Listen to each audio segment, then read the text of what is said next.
Hello friends, hello artists. Miss Sarah here, and we're here to talk today about one of my very favorite at-home theater activities, and that is puppeteering. Now, you have a lot of materials in your house right now that you can make puppets out of.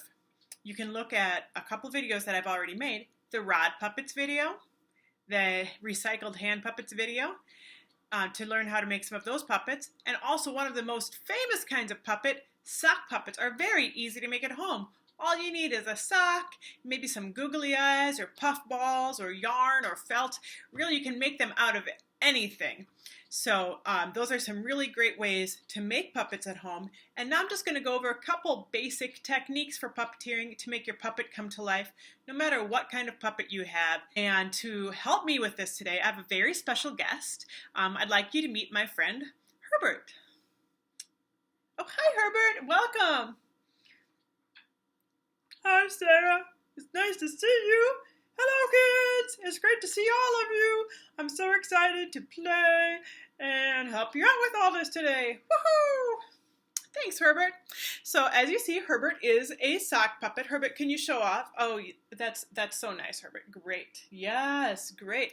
So as you see, Herbert is made out of a sock. Very lovely. I chose a nice striped pattern because stripes are fun.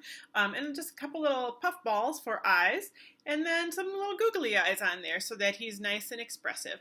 You could also add some hair. You could add some like felt. Could you open your mouth? You could add some like felt, tickles, or something like this on the tongue, for the tongue. Sorry, Herbert. You could add something for a nose or a mustache. That's super, super fun. So any way that you want to make your puppet is fantastic. Now, the first step when you're puppeteering, no matter what kind of puppet you have, is the breath. That's one of the things that makes our puppets or any object you're puppeteering really look alive, is that they breathe. Herbert, could you take a breath for us? Sure.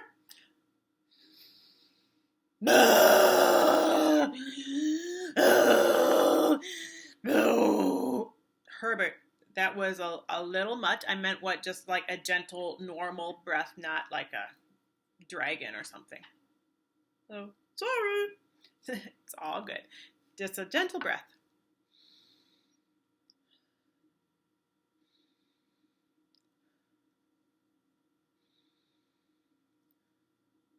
That was beautiful. Thank you, Herbert.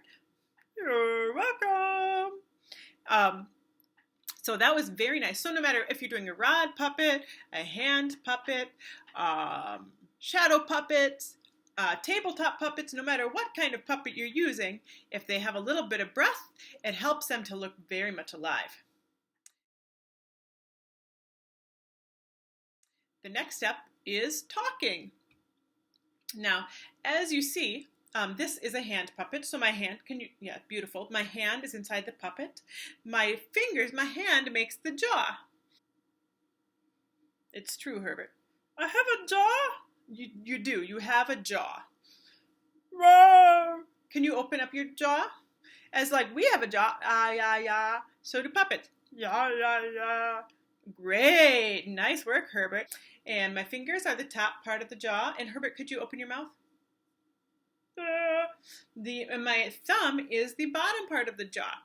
And by opening and closing, we make the words come alive. Open and close and open and close. Now, it's not enough just to open and close like this because that just is kind of like a flappy thing, right? But if you go in and out, move your arm forward and back. So without the puppet, it's looking like this kind of action. And with a puppet, it looks like this. So that they are talking and their mouth is moving. Now, one other thing, my focus is going to be on the puppet while he's talking so that your focus is on the puppet too. We'll come back to that in just 1 second. So Herbert, could you please tell us about your day? Tell us, maybe something you did or some things that you like to do, and that'll help us make a nice demonstration. Well, sure, okay. Well, I'd like to say I got up this morning, had some nice breakfast with pancakes and eggs, had a little lemon water and some tea, which was really good. Nice. Went on a little walk out in the just around the neighborhood. I've had my mask on because that's what we need to do these days is keep the masks on, and well, that's kind of what I did. Now I'm here making this video for y'all. I can't wait to see you all. And that's my day. Thank you, Herbert. That was fantastic. Let's give Herbert a round of applause, friends. Okay, now, as you see, I was moving forward and opening and closing, and also there's a little moving and forward and back with the puppet. And that helps to give a little animation and a little life. So notice as Herbert was talking, he opened his mouth, not every syllable, so it's like blah, blah, blah, blah, blah, blah, blah, because that would just be a little hard to watch, but just on every word. So it's wah, wah, wah, and opening on the words rather than closing. Sometimes people want to chomp their words. We don't want to chomp them. We want to open our mouths. As we open, we need to open to let the sound out. Okay. So we've learned how to breathe. We learned how to talk. What's next? Well, let's talk about focus next. That's what's next. So the focus, when you're working with puppets, it helps by whoever you want to have the energy, all the focus should be on that person. So as I'm talking, Herbert's doing a nice job of looking at me and checking in with me. And as I'm talking, even if I'm talking to Herbert, I look towards Herbert and then I look out towards you. Have my face open, and that's going to help people look at me. Now, when Herbert's talking, I'm going to put my attention here with him so that he knows that we know to focus on him. Look what happens when the puppet's talking and I'm talking. Well, even if I do Herbert's voice, but I'm looking at you, where does your attention go? It goes right to me. So if my attention goes here, that's telling the audience that their attention should also go here.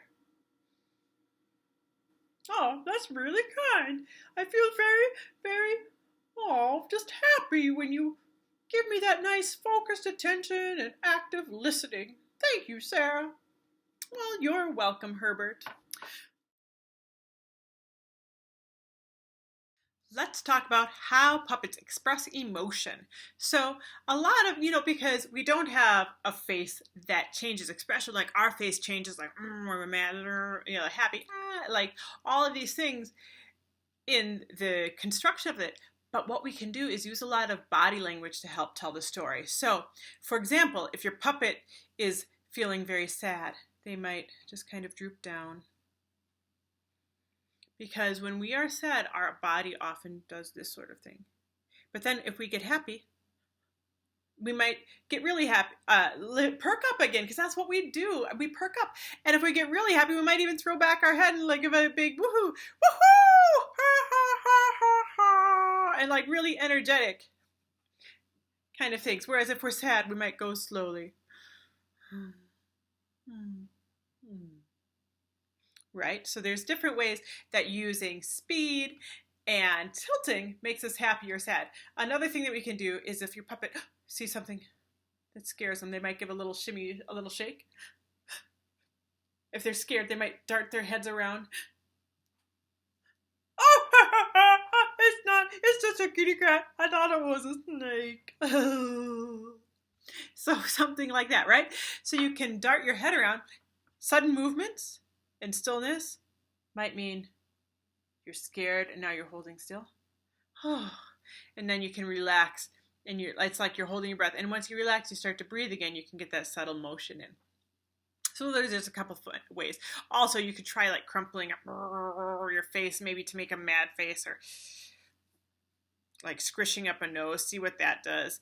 Everybody's hand is going to be a little bit different. Try a little wave of the fingers and see what that does.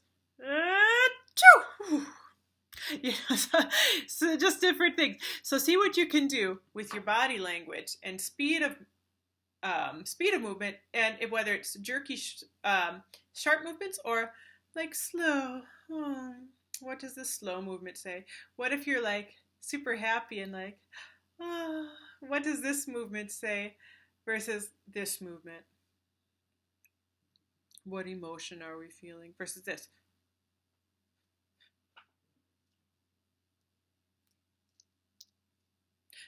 Versus this.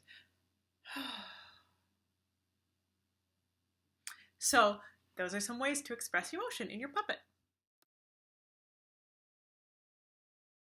Now, the next thing to talk about is how we move around, right? So the puppets move, they walk, they fly, they skip, they jump. And one of the things, no matter what they do, is before they move, they don't just kind of go. You have a little compress and then go. So it's like a little breath back and kind of a preparatory breath, and then you move forward into it. And if you want your puppet to fly, you could have a bigger compress. And like this, oh, and if you want a kitty cat, well, you can't have mine, but there are many at shelters and many kitty rescue organizations right now. So let's try that again without the kitty cat. So you compress and fly. And you can make them move like snakes or however you want. And then when you land, just give a little bounce, because that's what happens when we land, right? We do a little bounce because we have to absorb the impact. That's Maze. So those are some basics, and I'm going to get another puppet friend, and I'll show you what it looks like when a couple puppets have a conversation. Everybody, so here we are with Lucinda, hello, and Herbert, hi. And Lucinda is a puppet who was born during our How to Make a Recycled Hand puppet video. And so here she is to help us out with this. Thank you very much for coming in, Lucinda.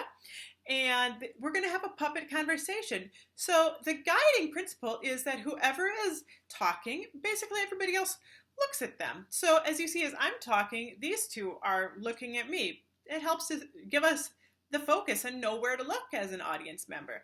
So I'm just going to let them take it, and they will take a little scene. Lucinda, maybe you could get us started by telling us a little bit about you. Oh, okay, I can do that. My name is Lucinda, and I'm a recycled puppet made out of some recycling, and I really love to go hiking in the fall and the spring, and I love kitty cats. They're so fuzzy and soft. And what else do I love? Well, I love spending time with my friends and hearing their stories. Wow, Lucinda, I thought I knew you, but I didn't know most of those things. It's so cool what you can learn when you just sit and talk with your friends and, just really listen. Yeah, that's so cool. Herbert, what's something neat about you that I don't know? Oh, something neat about me. Well, let me see. I know. Well, one really cool thing is I have stripes. Well, I mean, I saw that by looking at you. Oh, but you don't know this. My stripes come when I rode on a rainbow one day. It was so cool, and I really like to do that. So one of my special skills is finding the ends of rainbows. Finding the ends of rainbows? You don't say! Oh yes, I do, sir. Wow, that's so cool. I would love to do that sometime. Oh, well, we could do that together right now. Really? Yeah, let's go. And there you have it. It's a little puppet scene. Guys, could you come back for the end? Oh, sure. Okay, here we go. So that's how it is. You're only limited by your imagination in this. You can make, this is a great activity to invoke your crafty side, to make something really fun, some visual art, and also your creative storytelling, because it's something you can involve just by yourself, playing lots of characters like I just did here, or with your whole family. You could get your brothers or sisters or moms and dads involved, and see where it takes you. To set up your space, all you need is a couple of chairs and like a sheet or a blanket, and you can make your own puppet theater. All right, my friends. Thank you so much for tuning in. And you guys want to say goodbye? Oh, yeah. Bye.